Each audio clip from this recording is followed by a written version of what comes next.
Okay, so why is Elon taking control of this meeting? Again, why is he the one? He's also just standing in the cut corner, kind of. Everybody has a seat, but Elon has to stand. Elon has to stand in the cut corner over here. So Elon, if you could get up and explain where you are, how you're doing, and how much we're cutting, and it's an honor to have you. He's been a tremendously successful guy. He's really working so hard, and he's got businesses to run. And we are here at Trump's first cabinet meeting. You can see Pete Hegseth sitting to Trump's left, Marco Rubio to Trump's right, and then Doug Burgum, and then RFK Jr., a bunch of familiar faces. In many ways, they say, how do you do this? And, you know, he's sacrificing a lot and getting a lot of praise, I'll tell you, but he's also getting hit, and we would expect that, and that's the way it works. So I'd like to have Elon Musk please say a few words. Well, thank you, Elon. Thank you. How quickly until he does something incredibly cringe? I bet 5 seconds. Over under on 5 seconds. Let me know. Mr. President, I actually just call myself a humble tech support here because this is actually tech support. 2 seconds into it, he opens up his shirt. I actually just call myself, and he says, "I'm tech support." No. We are actually tech support. It's ironic, but it's true. The overall goal here with the Doge team is to help address the enormous deficit. We simply cannot sustain as a country $2 trillion deficits. The interest rates, just the interest on the national debt, now exceeds the Defense Department spending. We spend a lot on the Defense Department, but we're spending like over $1 trillion on interest. If this continues, the country will become de facto bankrupt. It's not an optional thing, it is an essential thing. Keep in mind, Elon Musk is right now ringing the alarm bells as Republicans are about to pass a $4.5 trillion spending bill so they can have tax cuts for rich people like Elon Musk. And at the same time, he has heavily been misleading people about how much they're actually cutting. He said that they need to cut $1 trillion. At first he said 2, but he just mentioned about $1 trillion they need to cut. They're not even close to like $1 billion from most reports. Based on most reports, they've maybe reached $1 billion. That's the reason I'm here. And taking a lot of flack and getting a lot of death threats, by the way. They're gonna like stack them up, you know. Yeah, you're getting death threats because, I mean, I'm not justifying them, but out of the $1 billion they have cut, they've ruined countless lives. They've fired tens of thousands of federal workers. We've had people in foreign countries die. We've lost a lot of our soft power. So I would never say that he deserves death threats, but if you're going to be playing with fire like this and digging into people's personal data and Medicare and Medicaid, then yeah, you're going to get blowback.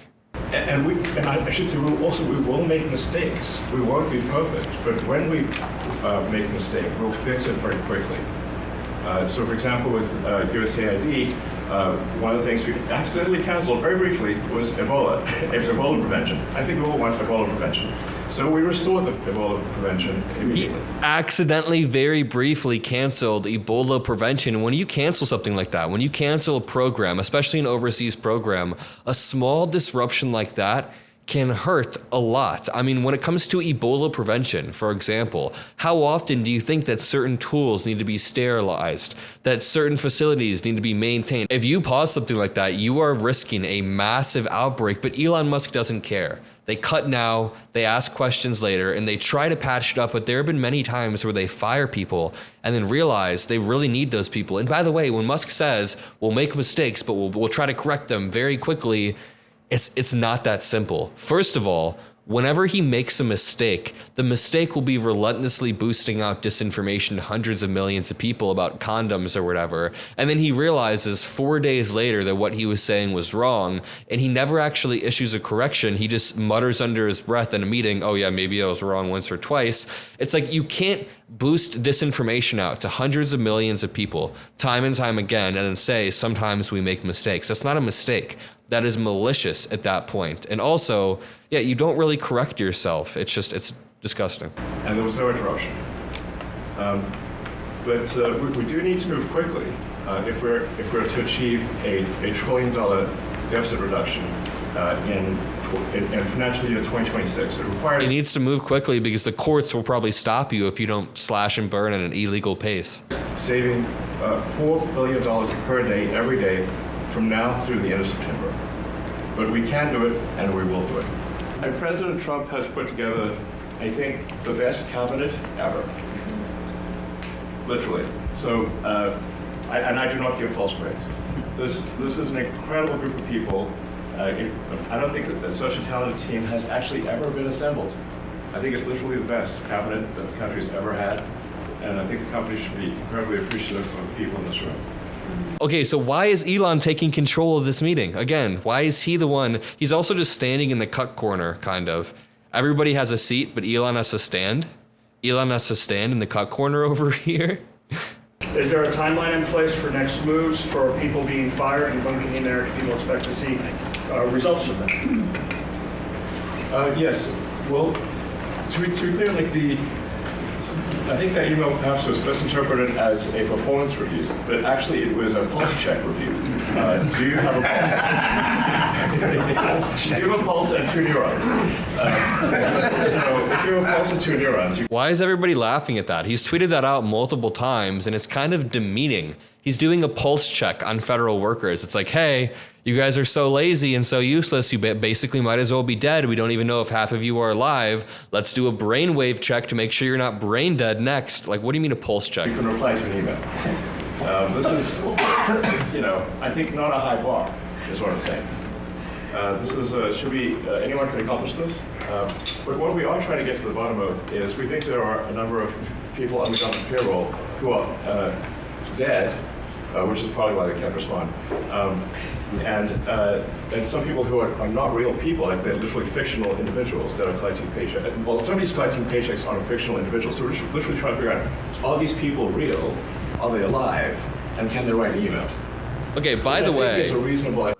by the way, Elon Musk has provided no evidence of what he's claiming whatsoever. He's been making this claim for over a week now that there are dead people on the payroll. All we got was one infograph that was debunked by 5 different experts saying, hey, Elon Musk and his team of tech tweens or whatever the fuck are not reading this right. And those tech tweens are still in there getting our data. And I don't know why Republicans are obsessed with dead voters. I saw people claiming that the dead people on the Social Security payroll were the same dead voters that won Biden the election in 2020. It's all just this messy conspiracy that Elon Musk is playing into. But hey, here's the thing. If Elon Musk came out tomorrow with this document, and on the document there was bulletproof evidence, silver bullet evidence, that there were tens of millions of dollars going out to dead people, I'd be like, yeah, that's messed up. Stop that now. Nobody wants that to happen. Nobody watching this video would want that. I can guarantee everybody watching this video would rather that money go towards alive people. But Elon Musk is acting like he's on this noble quest and the liberals are trying to hold him down. He's like, liberals just want to protect all the dead recipients of social. Nobody wants that. You're just lying. He's standing there lying with his hands put together like this. I don't know what he's... Roughly 1 million employees have responded so far to this email. Does that mean that the remaining 1 million or so federal employees now risk being terminated? And is it your understanding and expectation when you post a directive on X that the cabinet secretaries will follow that order? Because several agencies have instructed employees that this is voluntary or not to respond. I guess it was like last week, the president encouraged me via Truth Social and also via phone call to be more aggressive. And I was like, okay, yes, sir, Mr. President, we will indeed do that. The president is the commander-in-chief. I do what the president asks. And I said, can we send out an email to everyone just saying what did you get done last week? The president said yes, so it did that. We got a partial response. We're going to send another email. But our goal is not to be capricious or unfair. We want to give people every opportunity to send an email. And the email could simply be, what I'm working on is too sensitive or classified to describe. He doesn't want to be unfair. He's just accusing all federal workers of being lazy and barely even having enough of a pulse to type. And also, the question that he just got asked was really poignant because it touches on the first real power struggle between Elon Musk and other Trump appointees. Because Tulsi Gabbard, the DNI, Kash Patel, the head of the FBI, which I never thought I would say in my life, they told the people working for them, ignore Elon Musk's instructions. So the reporter was asking, where did you get this instruction from? The president? And Elon Musk cites that Trump post where he says, be more aggressive. So I find it very interesting that Elon Musk interpreted be more aggressive as be more of like an asshole boss, exhibit less leadership, and I don't know, double down on being just a prick. I mean, maybe it worked for a tech startup. Here's the thing. If you're doing a tech startup in your garage and you're trying to make the next Apple, maybe you can go up to your Steve Wozniak and be like, what have you done over the past 5 days? And your 5 different employees. But you can't just do that with the federal government and millions of employees en masse. Like literally just, that would be sufficient. I think this is just common sense. And what is your target number for how many workers, employees you're looking to cut total? We wish to keep everyone who is doing a job that is essential and doing that job well. But if the job is not essential or they're not doing the job well, they obviously should not be on the public payroll. This is not true. This is not true whatsoever. Elon Musk is not firing people based on merit. He's been rather indiscriminate. There are many stories of career civil servants, people working for 14 to 15 to 16 years being fired and let go. Sometimes because they were still on a probationary period because they got moved around from a department, but they are let go. I mean, there are multiple stories. There's the one that I'm always pulling up. The Trump administration wants to unfire nuclear safety workers, but can't figure out how to reach them. 24 hours after firing multiple nuclear stockpile workers who are highly specialized, the Trump admin tried to reach back out to these people and say, hey, we didn't realize how important you guys were. So they are moving so damn quickly that they are firing people who are crucial to our government operations. Mr. President, I'd like to add, wait. I'd like to add that those million people that haven't responded, though, Elon, they are on the bubble. I wouldn't say that we're thrilled about it. They haven't responded. Now, maybe they don't exist. Maybe we're paying people that don't exist. You think there are 1 million federal employees that just don't exist? They're just ghost people with fake identities. I don't even know, and they're still on the bubble. So you're still maybe going to fire 1 million. I just don't get what's. They're desperate to have some sort of narrative that's strong here, and I guess if you're dumb enough to just be scrolling Twitter all day believing Elon, this is probably awesome for you. Don't forget, we just got here. This group just got here. But those people are on the bubble, as they say. Maybe they're going to be gone. Maybe they're not around. Maybe they have other jobs. Maybe they moved and they're not where they're supposed to be. A lot of things could have happened. I wouldn't say that Biden ran a very tight administration. They spent money like nobody's ever spent money before, wasted money. The Green New Scam, all of the different things they spent money on.